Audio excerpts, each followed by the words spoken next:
a small sample, getting ready to wind down and go to bed. But I wanted to put one of these videos together real quick. It's actually the end of Tuesday night. I got some brew day footage for you, so we're going to keep this real short and sweet. Got a couple of quick updates first here, and then we'll roll right into the brew day footage. Brew day was on Sunday. A lot of lessons learned, new system, put it to the test. And I think overall it went really well. A couple of bumps as expected, but we live and learn. So, cheers.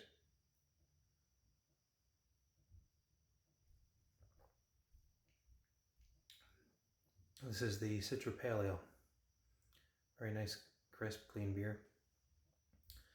Hops have toned down slightly over the past couple of months, but still very drinkable, still very, very, very tasty. We have some airlock activity, as you can see right there.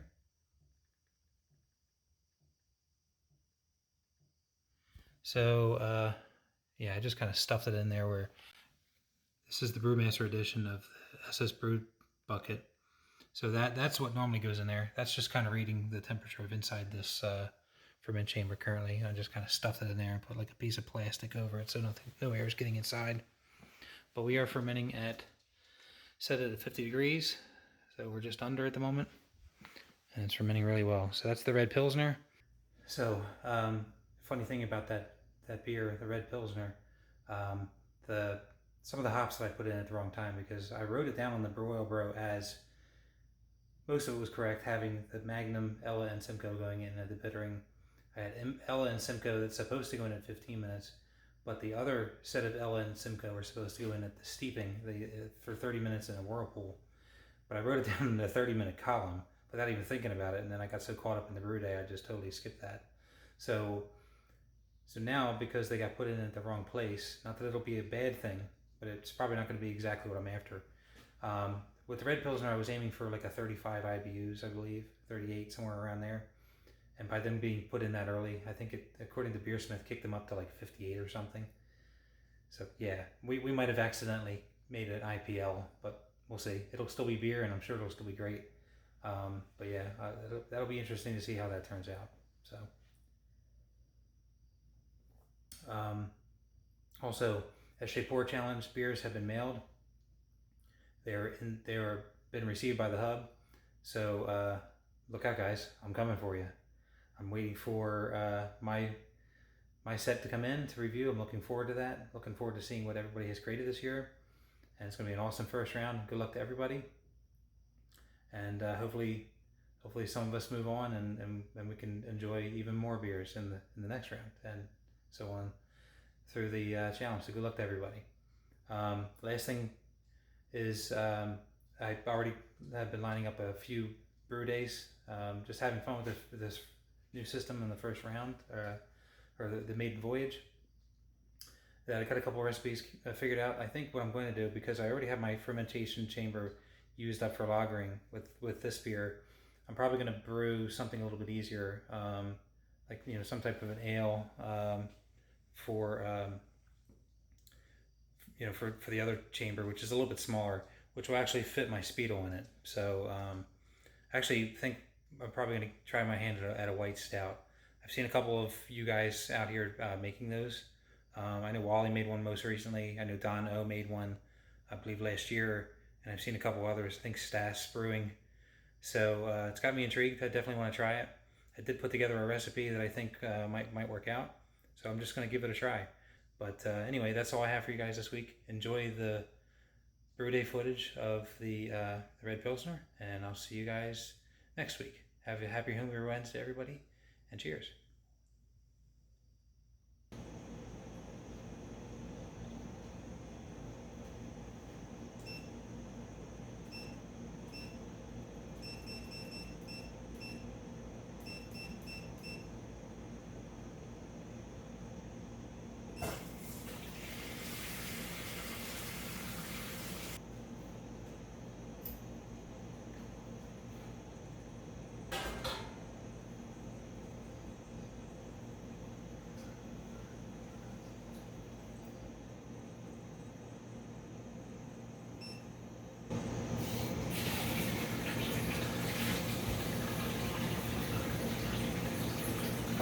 trying this a couple different ways. I think the way I want to start with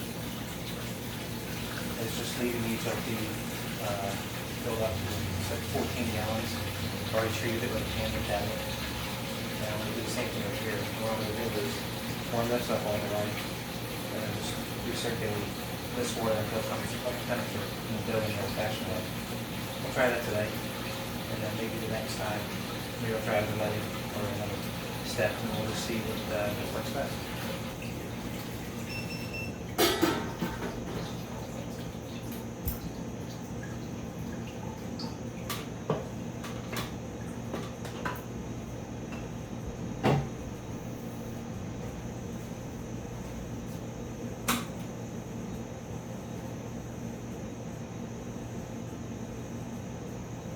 So we want a mash temperature of 150. So I think it's set to 150. I'm going to bring that up to 152. So I'm going to start to recirculate the water. I'm sure it'll drop some. I'm going to adjust it as needed. And the Delvin on, so that should be started. It's time to hook up the hoses.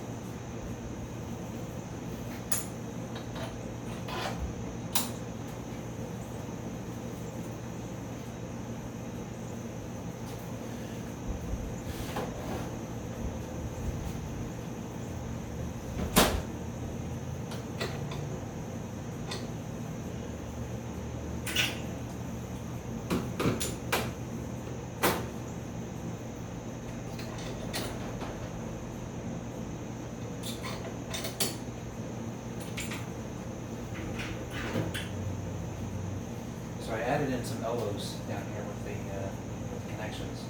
So it's changed the needed length for this a bit from where I originally set this up. So yeah, so the hose is doing a little funky, but it works. So let's go ahead and we'll start the circulating the liquid tank water. Those valves. Bleed a little bit, and then turn it on.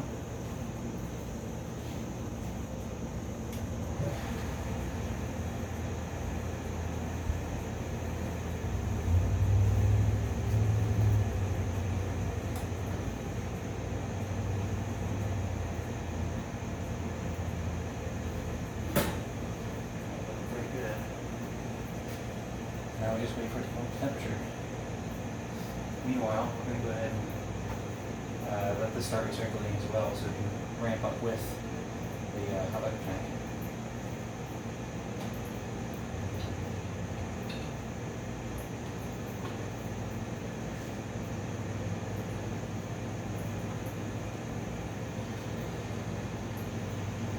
That's going to fill. It's going to come down here. It's going to go through the arms, through the recirculation port there. Okay, guys, just to give you a quick show here of what we look like right now. So we got both of the pumps on. We're still trying to come up to that mash temperature. So we're at 110 right now. We got all this going here. We got the water treated for the hot liquor tank. Interesting how it got a little cloudy when I added the Camden tablet in there, but I guess it'll circulate through. And yeah, same deal here. We got recirculating in the water in the mash tun. So that'll come up as well. Now we'll keep time of this and see how long it takes to get up to 152. While we wait for the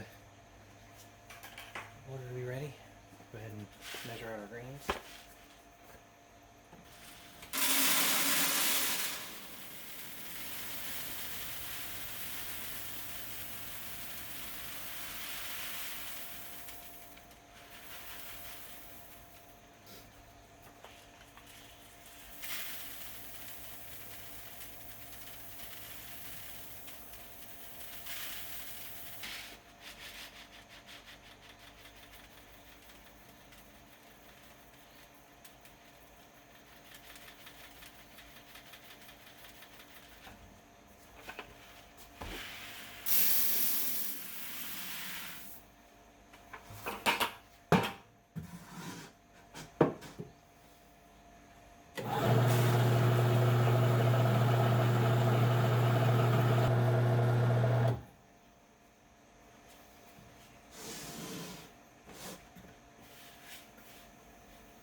crush.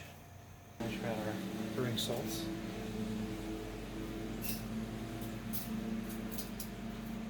Real light on this recipe. There's a girl of Pilsner. There's a lot.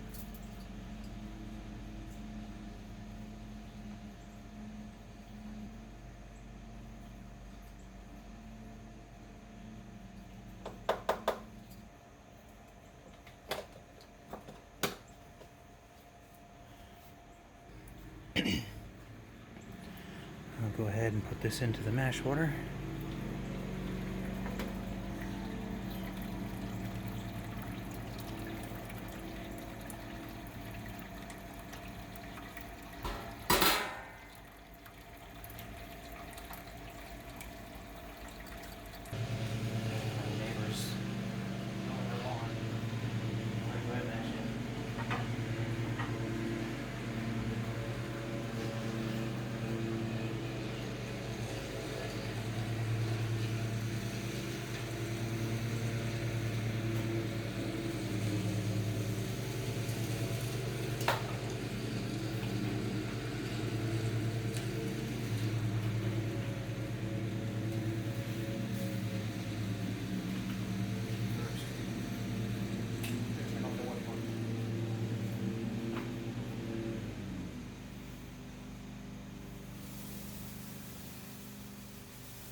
Thoroughly mixed in first before we do that.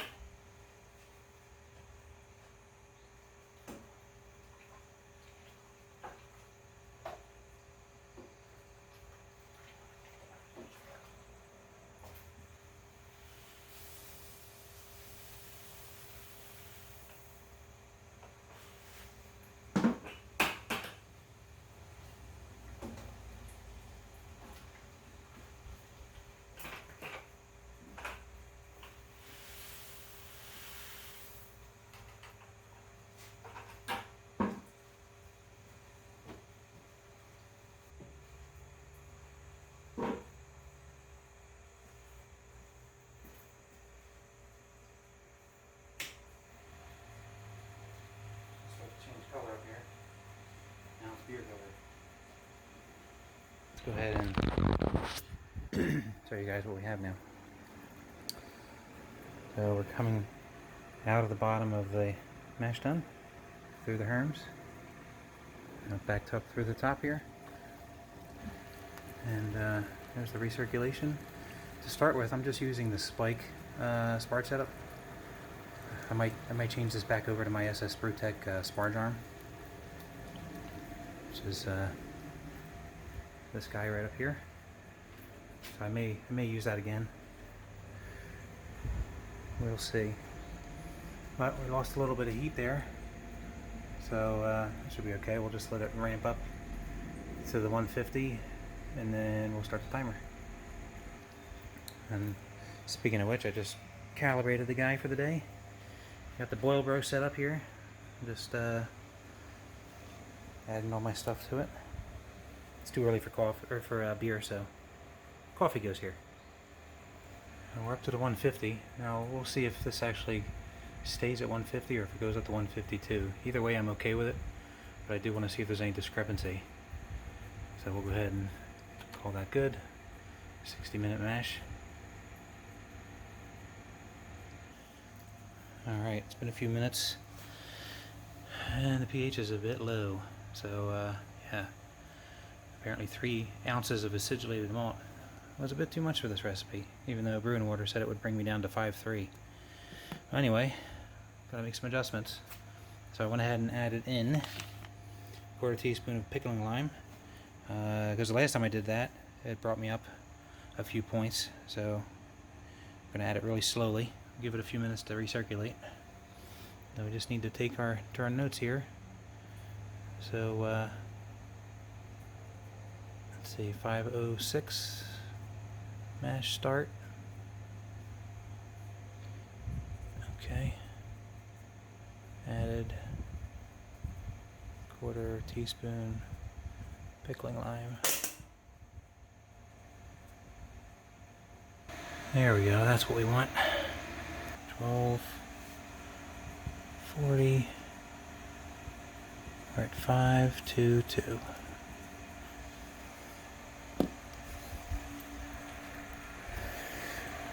Only took us most of the mesh, but we got it right. Okay, now we're just bringing it up to the mash out temperature. I'll get the hang of this. Wait 10 minutes before the mash was over is when I brought it up to 168. There we go. Mash is over. But I'm going to let this go for a few minutes here to get closer to that 168 before I start sparging. Those snaps, I'm going to start sparging.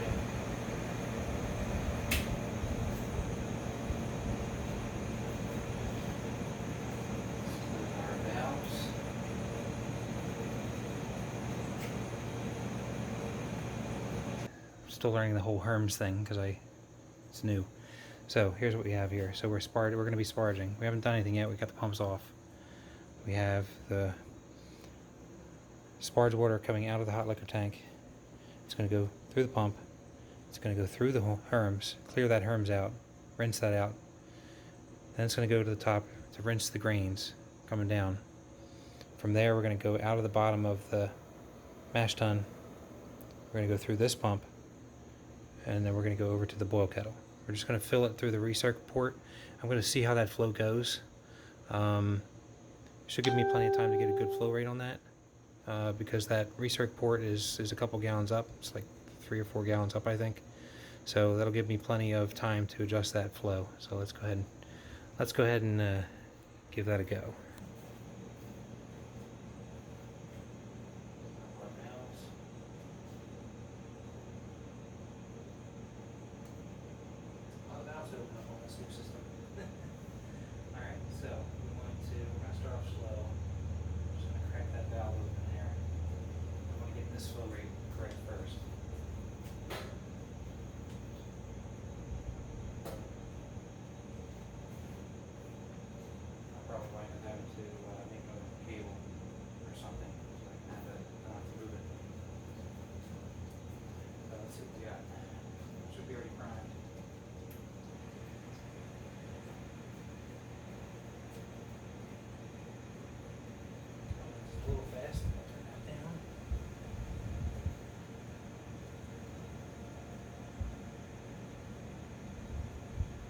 So we're coming in.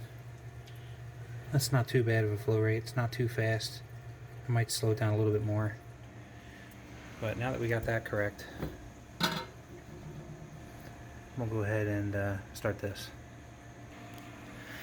Okay, so both valves are barely cracked open, as you can see. So we need to add a little bit more water here, but I think this flow rate's a tad faster, so it should catch up. Alright, we're coming in really, really slow here into the boil kettle. Really slow. So we'll see how that comes in. That's a nice red color on that. This is going to be the red Pilsner, so it's supposed to be red in hue. So that's pretty nice looking. So I set my... taking a page out of Tony's book here. So I set this to where I need it to be, right at around 6 gallons on the sight glass. So when it reaches that,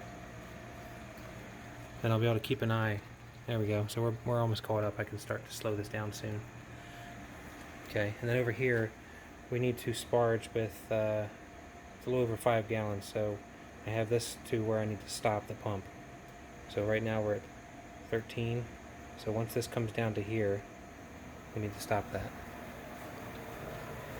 Alright, there we go. We're at about an inch above the grain bed, so I'll go ahead and turn this down a little bit more in the hopes to match that flow rate. So now we're kind of trickling out of there. So that's right where we want to be on the clip. So we will keep an eye on this guy over here. This is still slowly trickling in over here. Alright, and I need to set this to what we want to collect, which I think is a little over 8 gallons. I need to check that. Yep, so 8.29, just checked it. So we need to be right about there. So when we get to that point, then we know we have enough. I have this set to 200 degrees. It's not on yet. We're still heating up the HLT just to kind of keep this. We've lost some temperature here, so I'm learning a little bit here with this. I might have to increase my mash out temperature. I have to do it sooner as well, because I did it 10 minutes at the end of the boil, and that wasn't enough to get me to 168 by the end of the mash. I'm sorry, I think I said boil, but I meant mash. So I'll probably have to ramp this guy up to 170. Turned off the valve already. Go ahead and shut off the pump. And we're over the element. So really good timing, right? That actually worked out perfectly. So we'll go ahead and kick on that element, and we'll start warming this up. Just turn it 100%. We'll get it there. We'll get it to 200, and yeah, we'll get it to 200. We'll set the alarm. That way I know to come over here and start paying attention, and then we'll see how long it takes to get to the boil. All right, sparge is done. Just turned off the pump. Didn't quite collect as much as I wanted. I was supposed to get 8 1/4 gallons. I got 8. So that's a minor adjustment for the next time. So now we can go ahead and turn this to manual mode. Manual mode, 100%.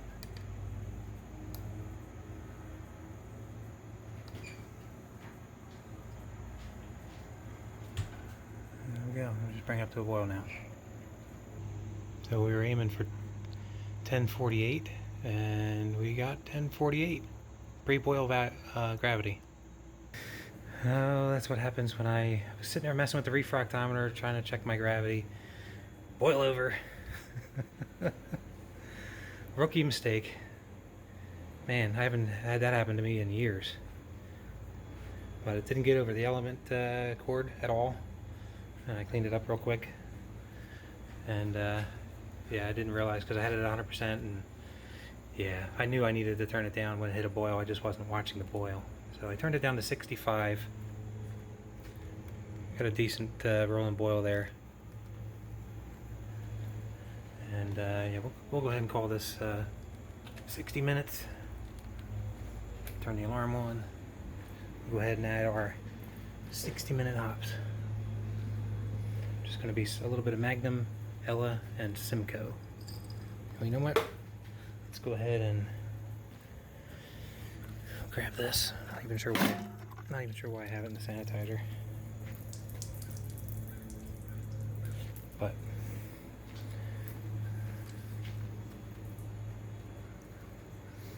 let's go ahead and use this. Just to keep as much trub down to a minimum. So in we go with the hops. I actually went ahead and turned it down to 60. That boil was still kind of aggressive. It's still a bit aggressive, but that's much better than it was. Well, I'll have to pay closer attention next time, and when it starts to get up to like 205 or so, I'm gonna have to start cranking that sucker down immediately. Alright, 30 minutes in.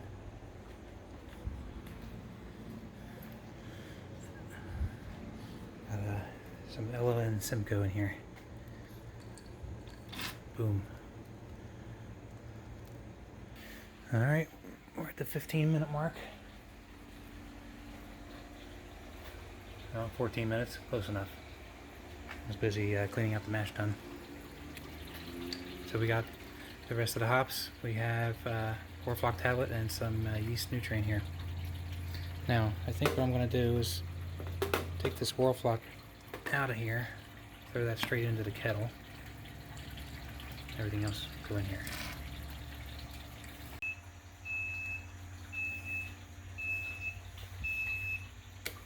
Alright, that's flame out.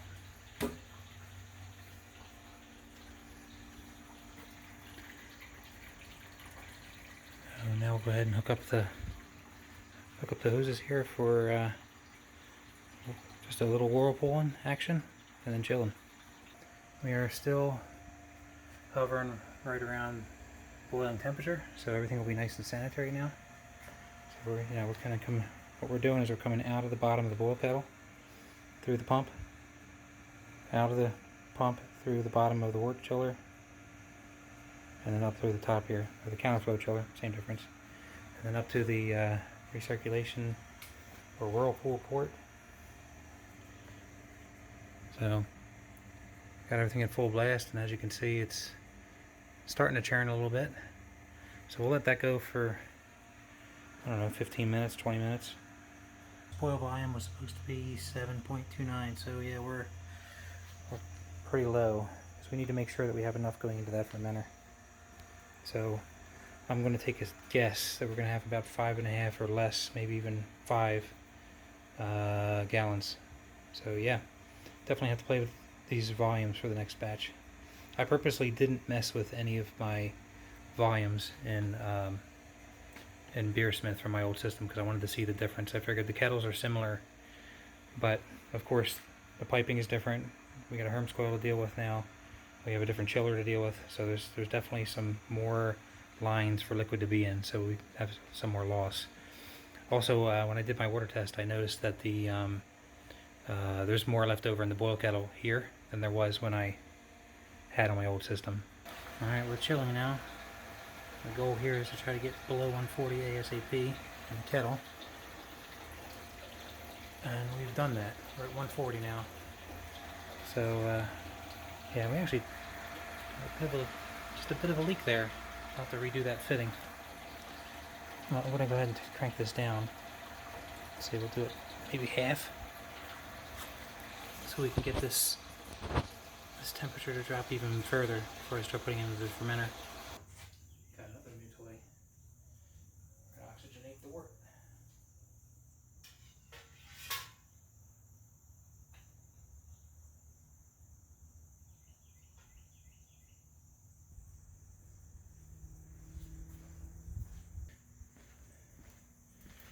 Oxygenated pretty well. And yeah, we're a little short of 6 gallons. It's like 5.5 in here. So I'll have to do it. Put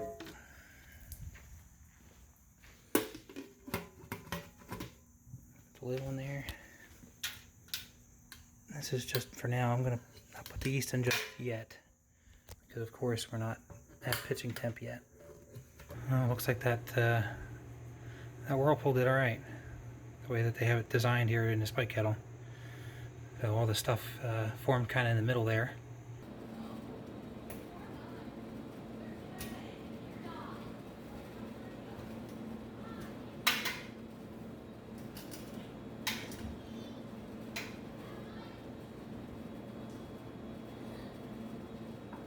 Oh, 95.